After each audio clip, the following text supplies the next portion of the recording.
One more thing that I just wanted to point out to you guys, since this is a talk about photography, we also have a, a photo contest every month that you can submit your photos to. It's on the website. So if you guys, learn some cool tricks from this talk and you take some good photos, go ahead and go there and submit them and see if you can, win the contest for the month. So without further ado, I will introduce our speaker, Kirby Flanagan. Kirby is a wildlife and nature photographer from Carson City.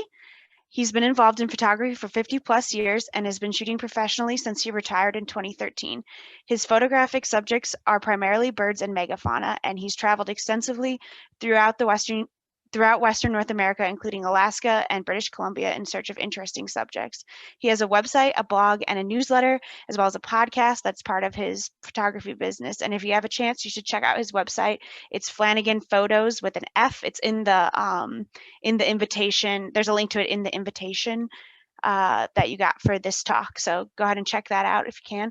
And one more thing, sorry, I forgot to mention that if you do have a question anytime during the talk, go ahead and type it in the chat box. You can type it in anytime, and at the end, I will moderate those questions to Kirby. So Kirby, if you want to go ahead.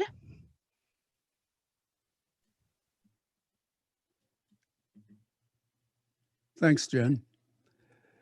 Welcome, everybody, and thanks for tuning in electronically. As Jen said, I'm Kirby Flanagan, and I'm a nature and wildlife photographer. I'm speaking to you tonight about making better bird photos. I want to help you go beyond record shots and take shots that show the beauty of the bird and something about their behavior. In thinking about what to present in 45 minutes, I decided to focus on composition in bird photography. This way you can apply the information I'm going to present to whatever combination of hardware and software you're currently using. Hey, Kirby, sorry, we don't see your screen yet. We can't see your slideshow. Okay, I haven't actually started it. Oh, okay, okay, sorry, I wasn't sure, so. But I will. Okay, thank you.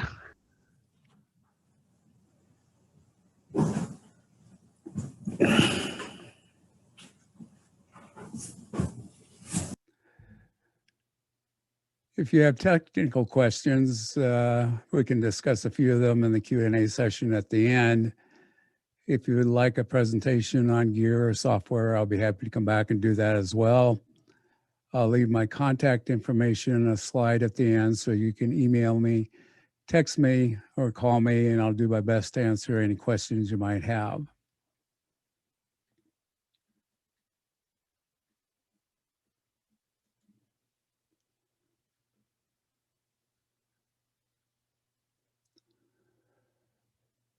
So what I'm going to talk about is how you can take better photos using the principles of composition.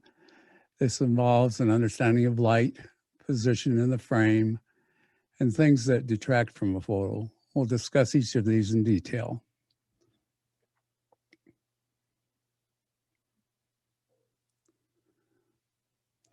The first and most important thing is learning to see the light, not just as your eyes see it, but as your camera sees it.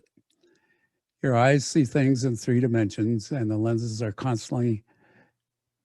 in your eyes, that is, are constantly focusing and refocusing so that everything looks sharp to you.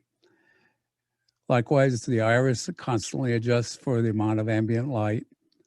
Cameras see in 2 dimensions only, so you have to see and think in 2 dimensions also if you want your photography to improve. The objective to achieve is what your eyes see is identical to what the camera sees. So that's what we're going to talk about today.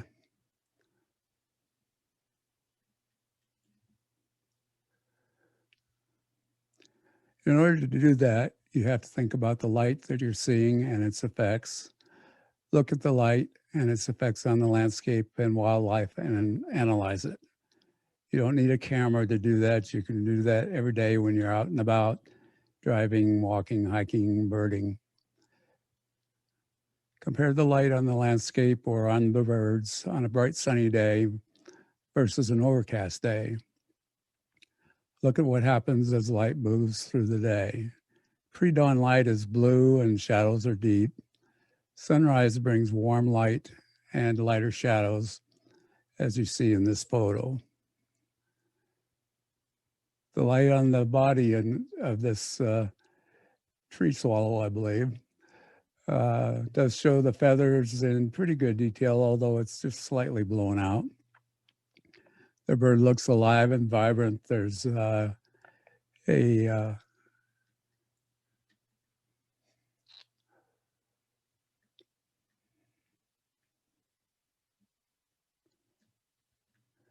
reflection of the sun in the eye called a catchlight, which adds to the liveliness of the photo and the bird.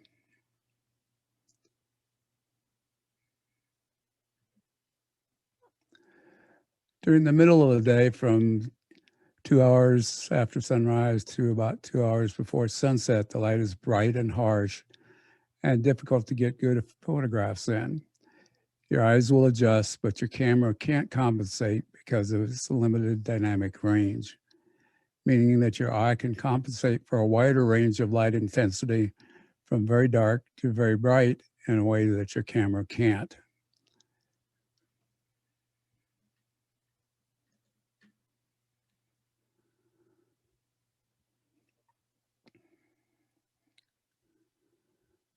Meaning that your eye can compensate for a wider range of light intensity from very dark to very bright in a way that your camera can't.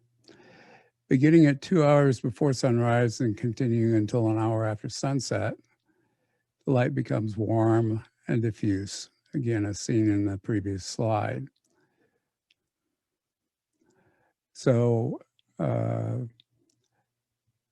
light begins to be good for photography at about an hour before sunrise, and that continues until about an hour after sunrise, and then you get the middle of the day type light, and then an hour before sunset to about an hour after sunset, you get some decent soft light, although the light at sunset tends to be cooler than that at sunrise. In this photo, you can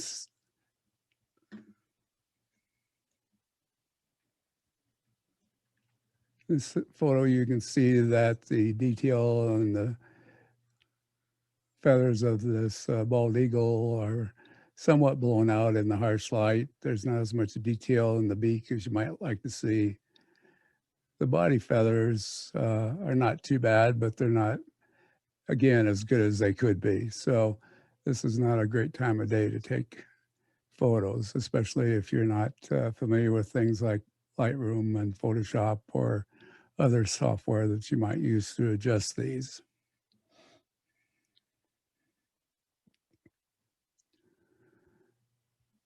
Better light comes when you have high cirrus clouds like these.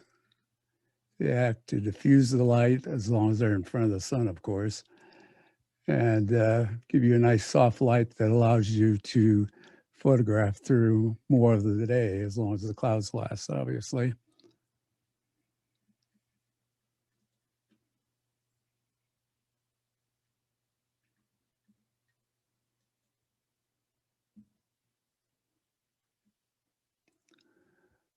This picture of a bald eagle in Alaska was taken on a cloudy, overcast day, kind of a bright overcast, and it was raining, as you can maybe see the raindrops up in here.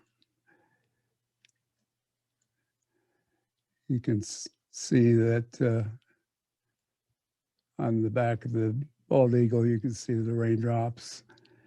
So kind of a typical Alaska day. The wet feathers actually look more contrasty and saturated than you might think on an overcast day. And part of this is because of the rain. Anytime feathers or fur are soaked with water, they appear darker and sharper and more contrasty. So in this case, the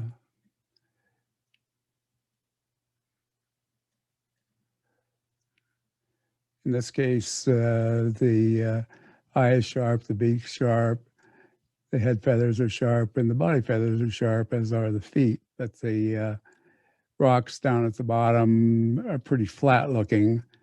You can tell there was a fairly bright overcast because you can see all these highlights in the water throughout. So you have to be able to analyze the conditions in order to decide whether it's worth taking a picture or not. For me, taking a picture of an eagle, even under bad light, is a lot of fun. So I didn't hesitate.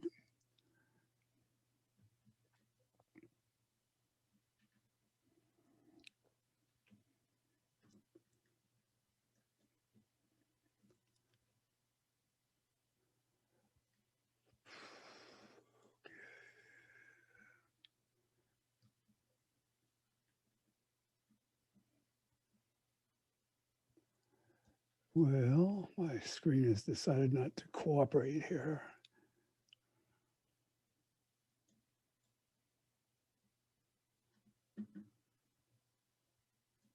Sorry about that.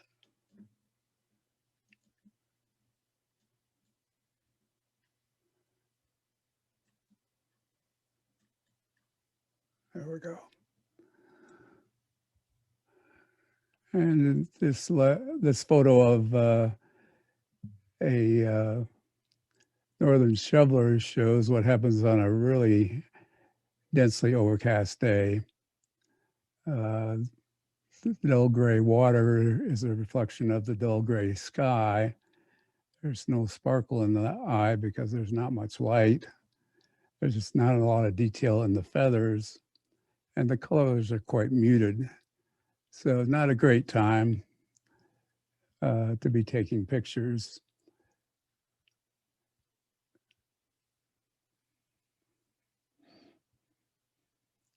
The best light direction for most wildlife photos is over your shoulder so that the bird is front lit.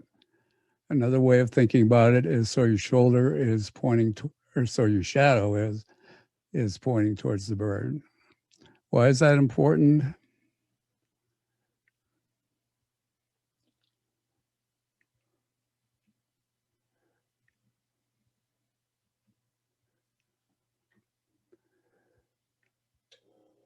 In this photo of a long-billed curlew, you can see that the bird is brightly lit, but not really blown out. You can see the contrast in the feathers. You've got good detail in the legs, in the beak, and around the eye. The light's coming from this direction, and the shadow is behind the bird, which is ideally where you want it because it doesn't distract from the photo overall.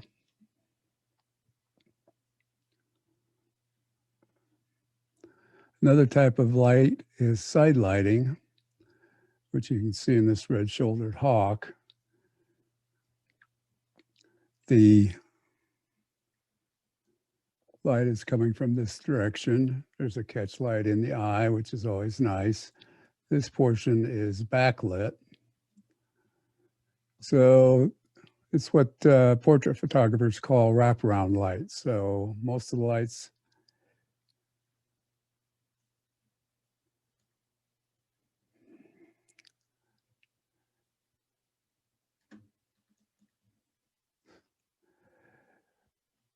light is in this area coming from back in here.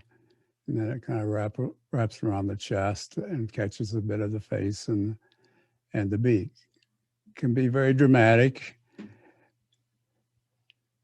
It's a little harder to do, so it takes some practice. But if it turns out right, which in my opinion, this one did, then it can be a pretty awesome picture.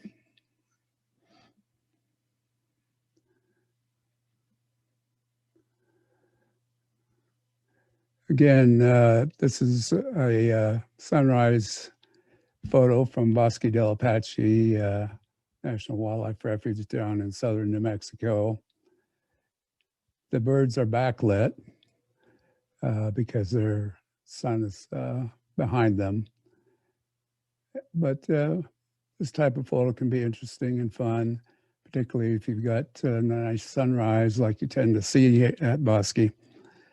And also if there's other things of interest in the scene, like the formation of the birds, it kind of tells us a story because you can see some of the birds coming in and some distant birds coming, as well as the ones that are in the foreground. The trees here and here, and the reflection of the birds and the sunrise all add to the interest in the photo. So your photos don't have to be all close-ups of birds, even a wide angle approach, wide angle lens will give you a nice photo as long as you don't want that typical bird on a stick look.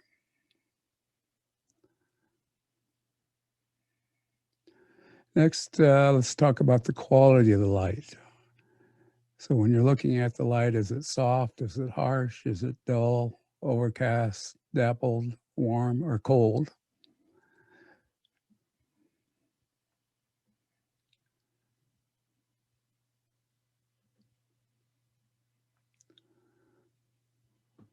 Typically, photographers want warm, soft filtered light like that found at sunrise and sunset. It makes our job easier. We don't have to spend so much time in front of a computer. So early morning light and late afternoon light are best, as we talked about previously. Notice how the sandhill crane is evenly lit pretty much. There's good detail in the feather. You can see the eye easily. The beak is nice and sharp. The colors are soft. The background's out of focus. All of those contribute to making a nice photo of this bird. Again, sunset light gives you silhouettes, which again, if you have a nice sunset like this, it's still an attractive photo, and you can see the silhouettes of the sandhill cranes coming in to roost for the night.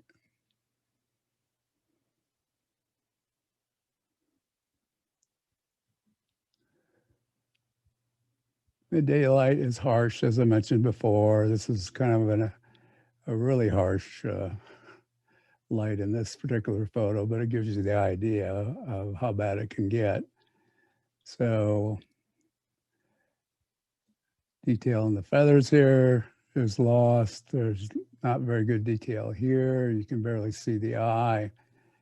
The piece of wood that it's standing on is also blown out. So you've got a lot of background reflected light, which is distracting as well. So again, not a great time of day to be photographing birds or any other wildlife as far as that's concerned.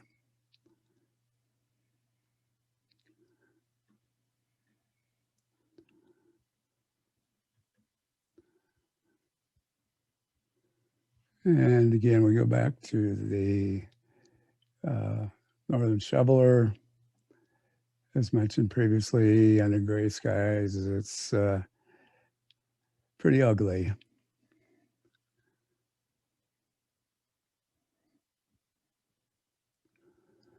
Next, what is the quality of the light? Is it a bright, shiny bluebird day that makes you want to go outside and take pictures? On these days, light suitable for photography is again limited to early morning and late afternoon. Midday light is too harsh and casts heavy shadows. A better day for good light is one with high overcast from wispy clouds, as I mentioned earlier. The light is then diffused by the clouds, making it softer and less directional. Shadows are not as opaque and details are sharper, as is in this photo. So this is a great gray owl that I photographed many years ago in Ontario, Canada. In this photo, the owl is in full sunlight, as you can tell by the blown out areas here behind it. But the bird itself is sharp. A little bit of fuzziness here in the wings, but the head and the eyes are sharp. There's good detail in the wings, except where there's some motion blur. The bright background tends to emphasize the owl and act as kind of a spotlight on the owl, which in this case works pretty well. And I was quite happy with the shot when I got it home and looked at it on the computer.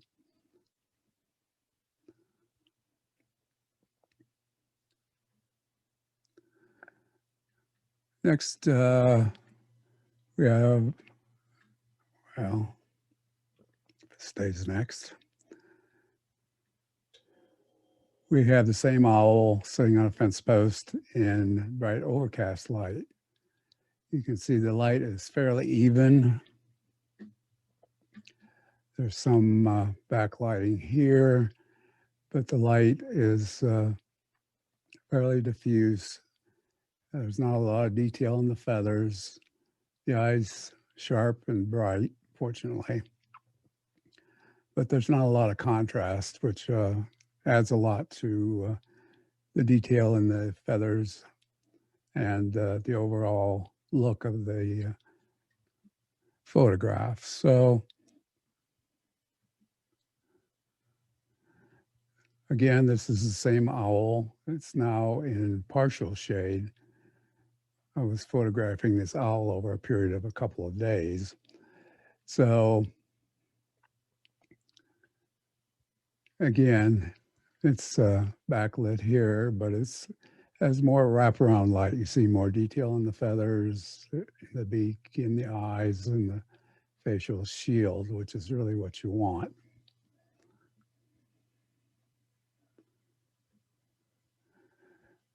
So you can see the striking differences between having some having partial shade on the left here versus being in bright overcast light. You lose a lot of the detail, and it's just not a pretty picture overall.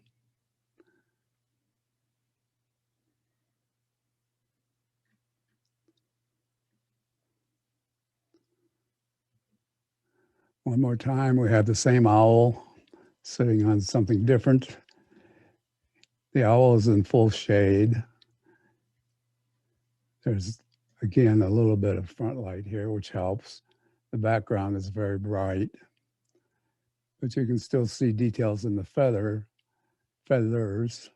and in the wings and in the head, but it's not as high resolution detail as you might like. And in the face, a lot of the detail is lost and you can barely see the eye here. So it's an okay shot, but it's not a great shot. And what we're looking for is shots that take advantage of the light to make great shots out of good shots.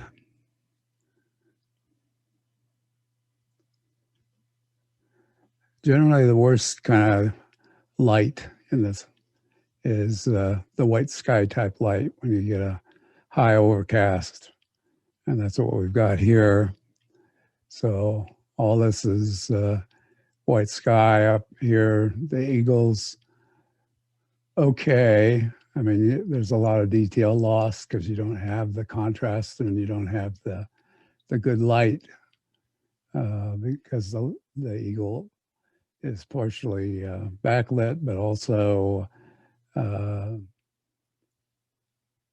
you lose the contrast with this kind of white sky, and the feathers don't show up well, as you can see here. So what to do?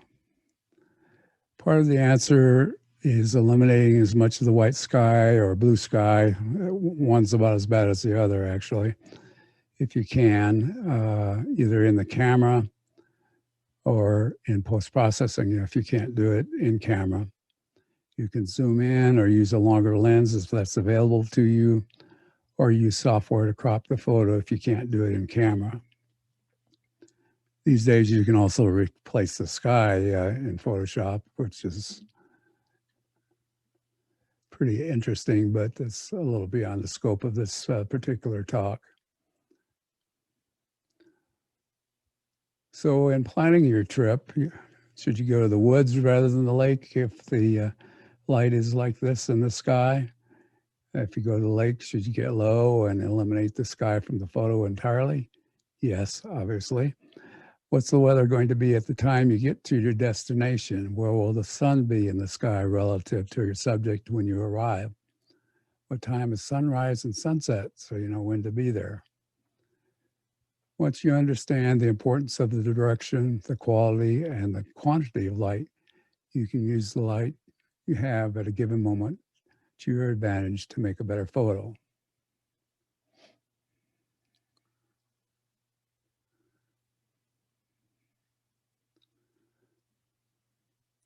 A second important principle in bird photography is that the eye should be sharp, should have a sparkle to it or catch light, and should be full of life.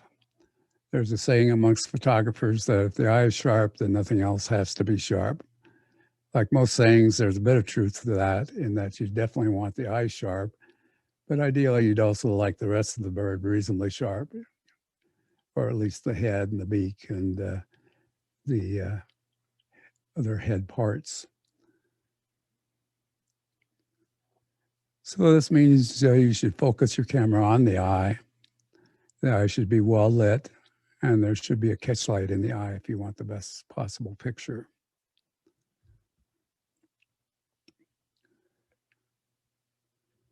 Another part of composition is where to place the subject in the frame. This always brings up the so-called rule of thirds. Most photographers now think of this as a guideline and not a rule, but it is a helpful guide to remember in making your photos more interesting. The central point, so to speak, is don't put your subject dead center in your photo.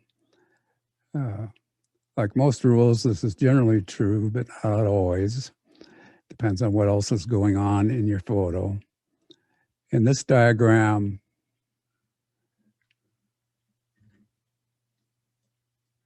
these green dots are what are called PowerPoints.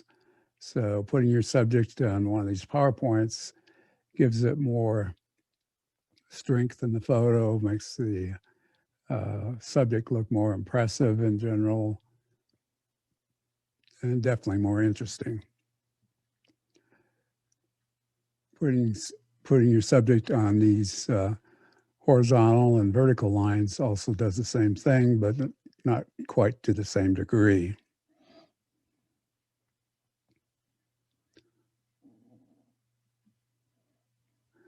Here I've made up kind of a rule of thirds diagram with our eastern bluebird. The eye is near this horizontal line here.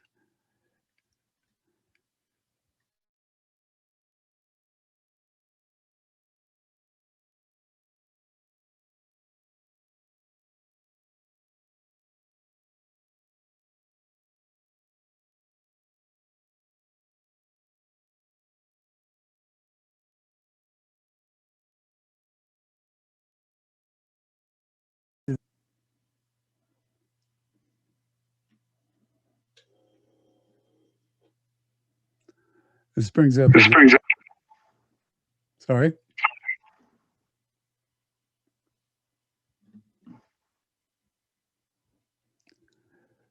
This brings up another problem in that the best sensors on cameras are generally in the center. And so what you have to do then is go ahead and take it with the best sensors on the in the camera, and then crop it afterwards to put it in a more rule of thirds position.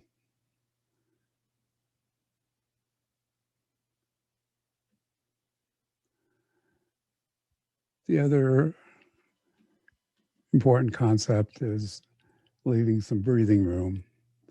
So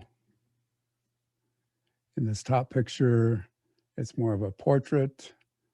It's striking because of the close-up, So it doesn't leave any room for the bird. It looks like it's going to crash into the side of the photo here in just a few seconds. Whereas in this photo, the bird's got room to run, room to fly, and it looks a little more comfortable in this position if there's room out here for it to go. And this is generally what you want for most flight shots like this.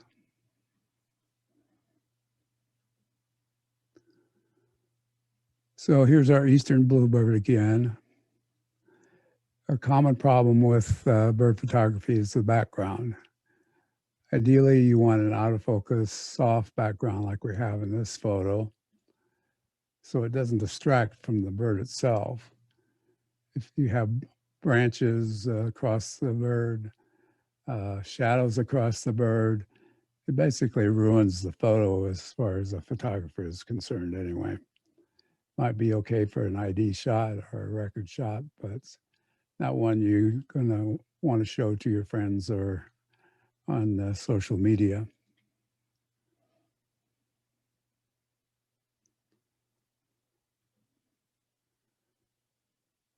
Another principle, particularly with waterfowl, shorebirds, or wading birds, is get low to the ground. This puts the background out of focus, which means it's not as distracting to the bird, and the photo puts the interest on the bird, which is where you want it to be to get a good photo, obviously. To do this, you either have to squat down, kneel down, or lay down. And laying down actually works the best, although frequently you're in mud or wet sand or who knows what else.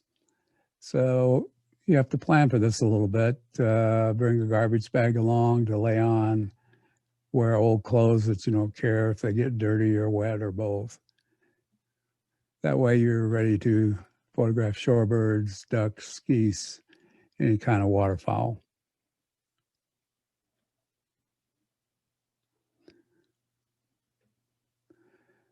If you're shooting birds in a savanna, prairie sort of thing, you want to again have that nice out of focus background like we have here and here. In this case, the background contrasts nicely with the bird, and colors are complementary to the leaves here. So this results in a nice, nicely lit, well-composed photo. The bird is singing and doing something interesting. It's got its head back a little bit, which makes it more interesting. The leaves kind of constitute a leading line, which we'll talk about in a little bit, which brings your attention to the bird as well. So this one turned out pretty well for me, and I'm happy with it.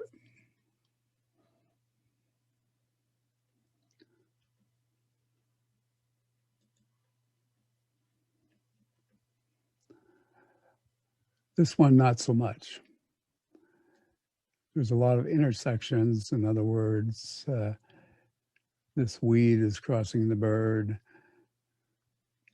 This weed is crossing the bird. This weed is almost crossing the bird. And this weed stem is throwing a shadow. Shadow is not across the face or the eye, which would be a totally killer for the image and basically make it a throwaway. But it's not a great photo, and normally I wouldn't show this to anybody, but it kind of illustrates what I'm talking about here. But the point is, another way to get better bird shots is to photograph the bird at eye level, whether that means getting down on your belly or it means climbing a little hill so you're even with the bird and looking it straight in the eye. The good thing about being at eye level is it means you're eye to eye with the subject. The subject comes alive in that circumstance, and If you wait a moment or two or 5 or 10, you can often get a catch light in the eye, which again brings the whole picture to life. Next, we're going to talk about another concept called gesture. It just means that the subject is doing something interesting. In this instance, the osprey is bringing breakfast or lunch to mom and the chick who's kind of hiding in this photo. We have wing position in a strong, or the wing angle is in a strong position. You can see the fish in the talons. You can see the osprey's eye, even though it's slightly turned away. And you can see mom sitting in the nest waiting for lunch. So it all makes for a more interesting photo because there's some action going on with both birds. And the action kind of draws your attention away from the busy background and the busy kind of junky nest that they tend to make.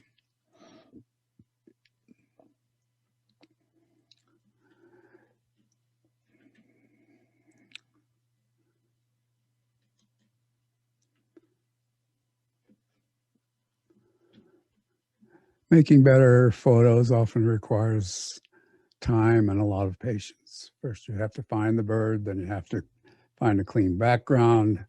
Finally, you have to wait for something interesting to happen. The following that I'm going to discuss is an extreme example. I was visiting our old hometown of Akron, Ohio, one summer when I saw a picture of a bald eagle nest online by a friend of mine. What was unique about the photo was that it was looking across at eye level at the eagles in the nest. I contacted him and he shared the location. I then drove the following day, I drove 2.5 hours to southern Ohio to find the nest on a remote country road where I was alone with the nest. When I arrived, the eagle was alone in the nest, and it took an hour or more for an adult to show up.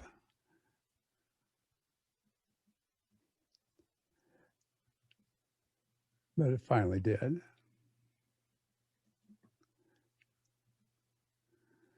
So I got a picture of mom coming into the nest. I'm assuming it's mom because she's larger than the male, which I had in a different photograph. It's interesting because of the angle of the wings. They're in a power position. She's looking straight at the camera, pretty much. Everything's sharp, good detail. The chick is looking at mom, wondering where his meal is. And he, again, his head and neck are in a strong posture, which adds to the interest in the photo. There's a fish down here that you can't really see, and this is what everybody's focused on, really. And then finally, you get the interaction between the two birds. And again, we have essentially leading lines formed by the birds' bodies. There's the interaction here as the chick grabs a piece of fish from mom and she's giving it to him. And again, leading lines. So this becomes the center of attention and takes your eye away from all this distracting stuff in the background.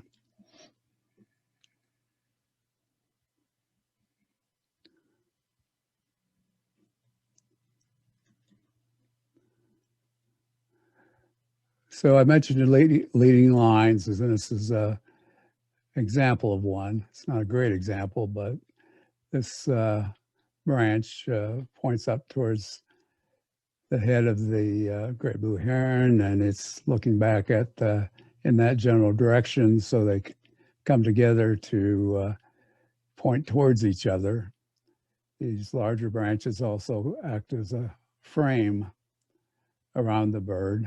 So all of these things bring your attention to the bird, and there's nothing else distracting to take your attention away from the bird.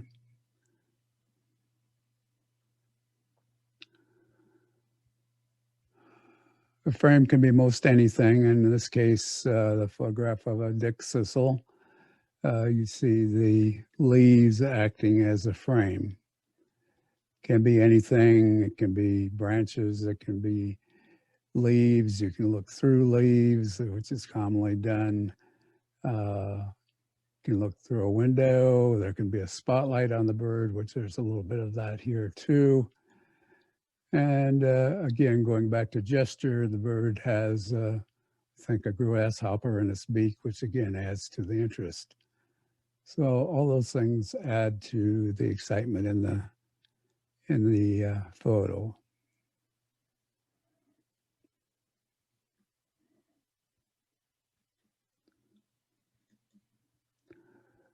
What you want to avoid is pictures like this. Butt shots are never very interesting. And in addition, the bird is out of focus, which doesn't help anything.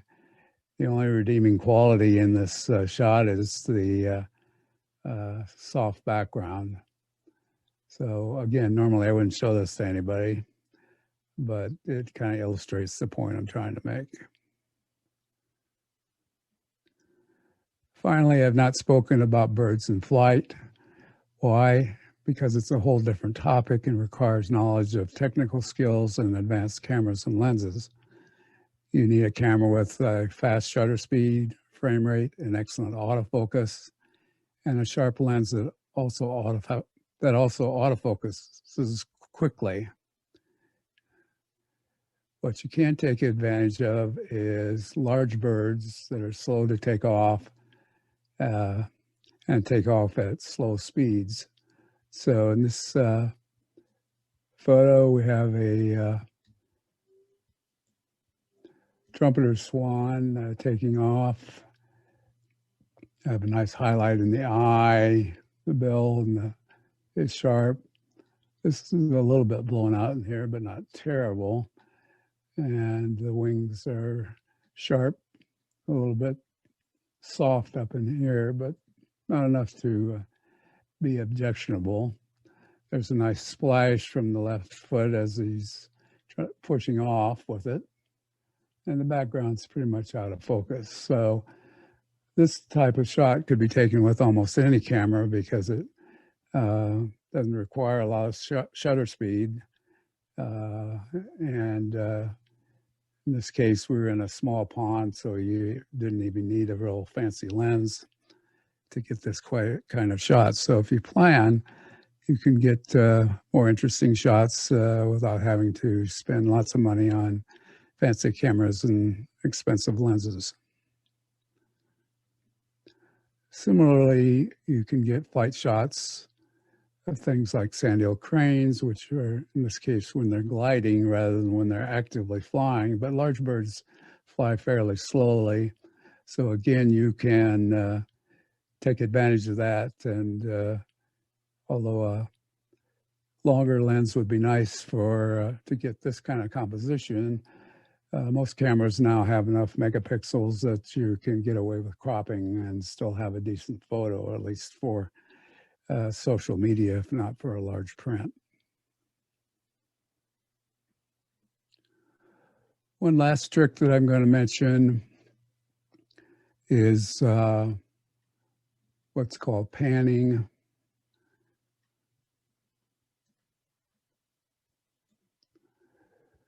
So I can tell this is a panning shot because the background is blurred, but the head of the eagle is sharp. You can see the eye is sharp, the bill is sharp, tail feathers are fairly sharp. The wings are blurred because this was shot at 1/250th of a second, which is my mistake. But I was able to do that because I was panning with the bird.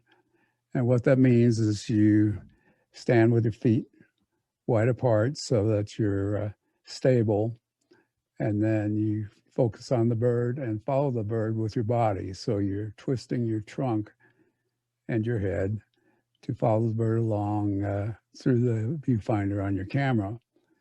And doing this, you can get decent pictures even at relatively slow shutter speeds. So if you, again, don't have a fancy, expensive camera, you can get shots like this with almost any camera, including smartphones. So you won't get the peregrine falcon diving at 200 miles per hour, but larger, slower birds, you have a good chance of getting a decent shot.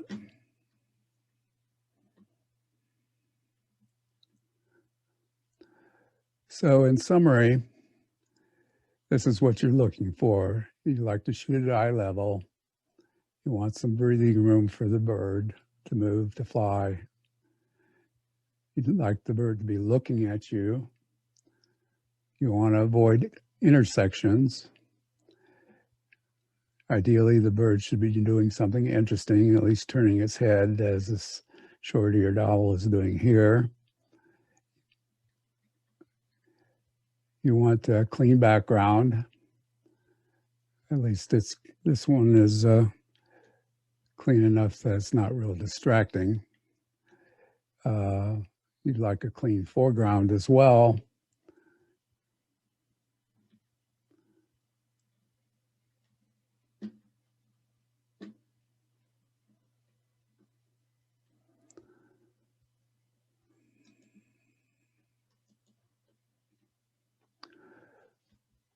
So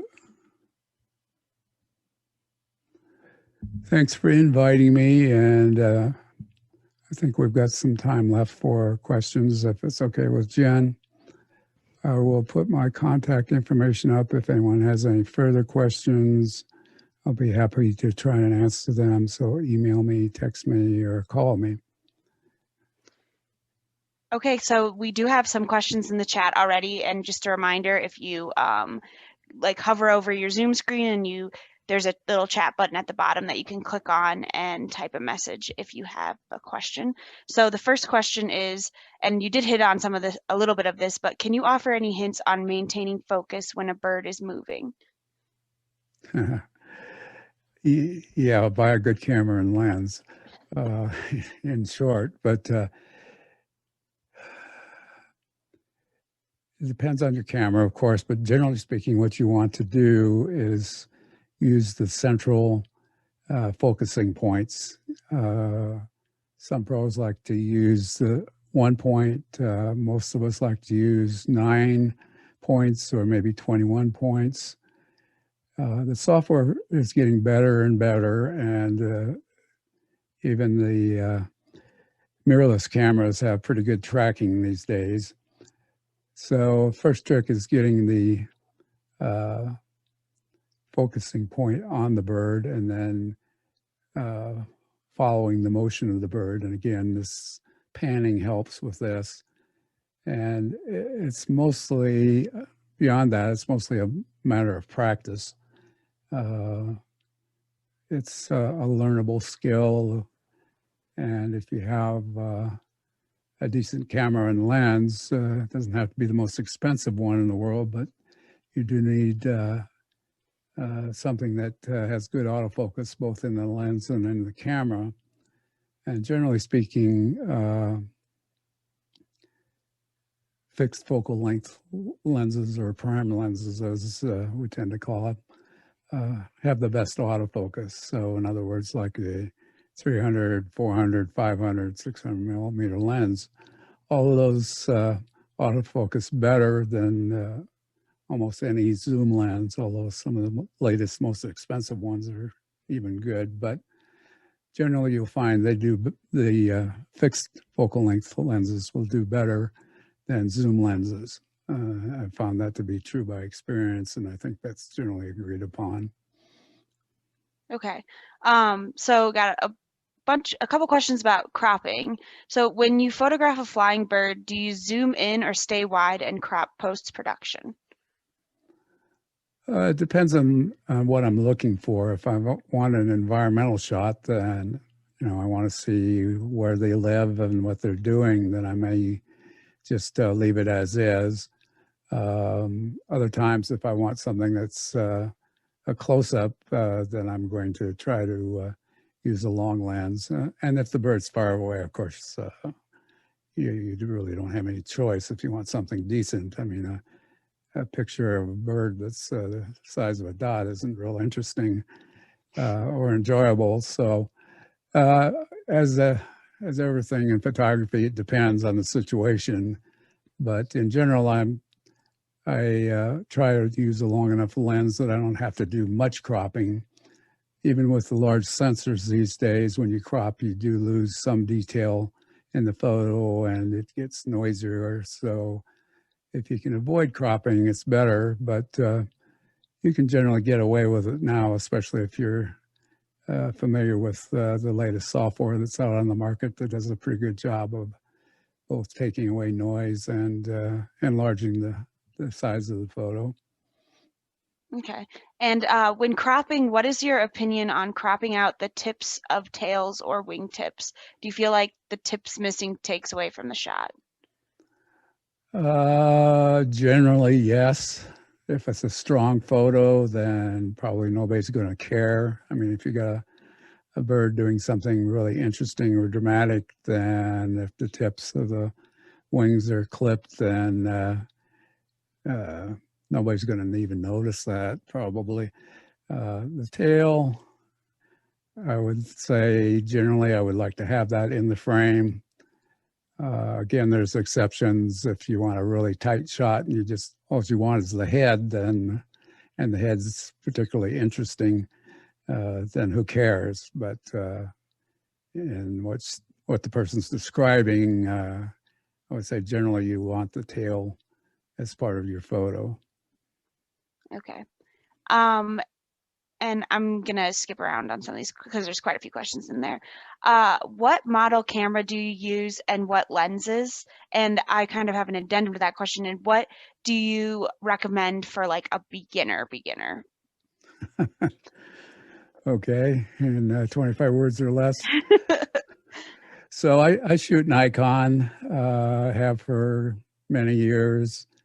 You sort of get used to a camera you use a lot. For me, the Nikon works because it fits my hand well, and I like the way the menus are put together, and the optics and everything meet all my needs. So I shoot with the D500 when I'm shooting wildlife.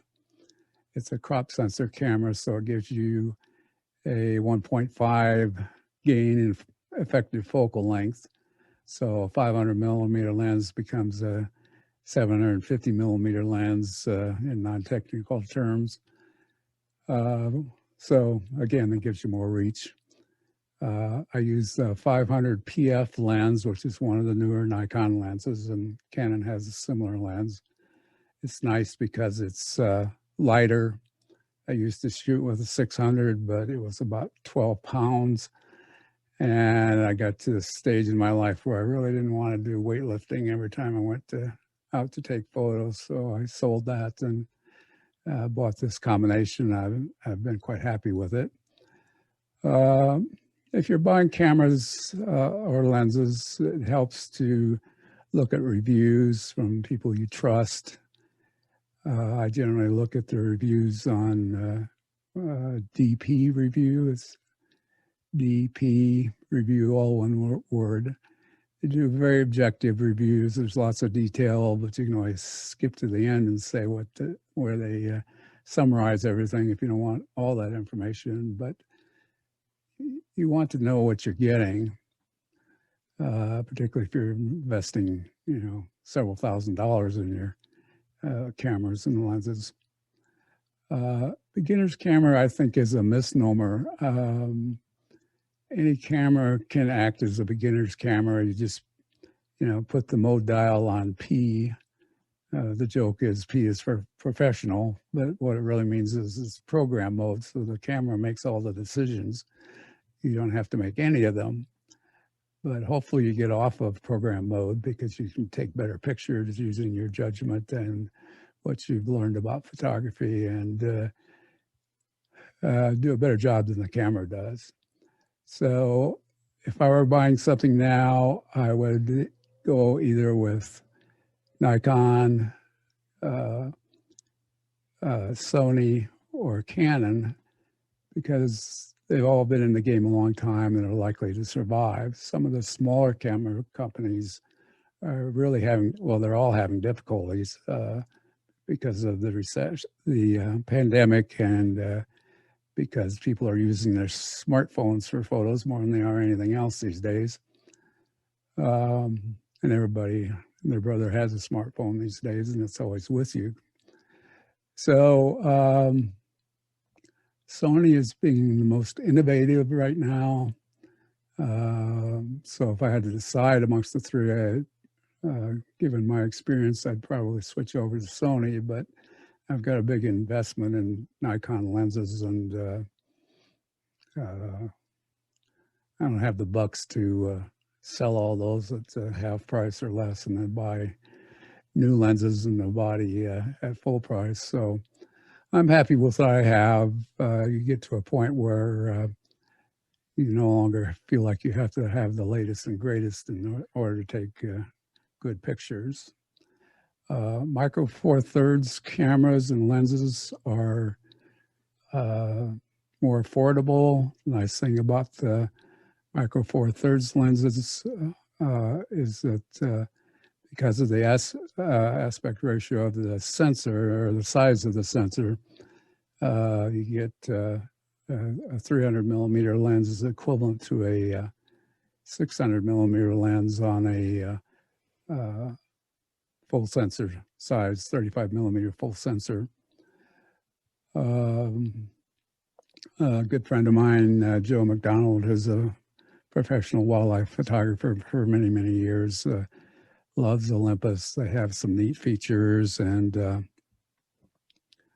I'm doing an interview with him on Sunday on YouTube that where he explains all that if you're interested in that. And there are others, Panasonic, but those companies are slowly going by the wayside. So just to be aware that some of these companies are not going to, like Olympus just got sold, in fact, last month to an investment group. So who knows how long they're going to be around to support it. So you have to realize that what you're buying is a system, and you need to look at what each system has in terms of lenses, and are they going to be able to meet your needs if you want to buy a better lens, a longer lens, a better camera, without having to change systems, which gets very expensive. Long answer to a short question, but hopefully that covers it. Okay. And I just have two more quick questions. Do you usually use a tripod or do you handhold? And what post-production software do you recommend? Okay. So if I'm doing birds, I generally handhold. Most of the cameras these days have image stabilization under one name or another, which allows you to handhold even things as large as the 500 millimeter lens that I mentioned. And most of them have fast enough shutter speeds. So if you have a bit of a tremor like I do, then you can use a faster shutter speed, and that will enable you to get sharp photos. Tripods just are really clumsy for birds and wildlife in general because they're almost always moving or doing something. And swinging a tripod around and trying to catch the action is difficult at best. When I was shooting the 600, it was big enough and heavy enough that I had to use a tripod and a special head, which allowed me to move it smoothly and all that. But it got clumsy after a while, probably because I got older after a while. But nevertheless, for moving wildlife, I think hand holding is best if you can, and some people can't. As far as software, there's a lot of options out there. I use a Adobe products, so I use Lightroom and Photoshop. I use Lightroom because it has a cataloging function, so that if you want to find a shot that you took, 5 years ago, if you have it properly cataloged, you can do that, and it has search functions, all of which is helpful. Each camera manufacturer has its own software. Generally speaking, they aren't very good. So I would tend to avoid those. There's software that's easier to use, but it's less powerful. So as you want to do more things with your software, then the software gets more complex and the learning curve gets steeper and the price gets more expensive. But there are some low-cost softwares out there. I don't really have any experience with them, but there's some you can get for less than $100 if you're just starting out and don't want to make a big investment. Okay, great. Well, thank you so much for joining us and for this talk. And thank you to everyone who joined as well. And we hope to see you guys at our next meeting in March. Already March, yay. Yay. Okay, thank you, everyone. Thank you.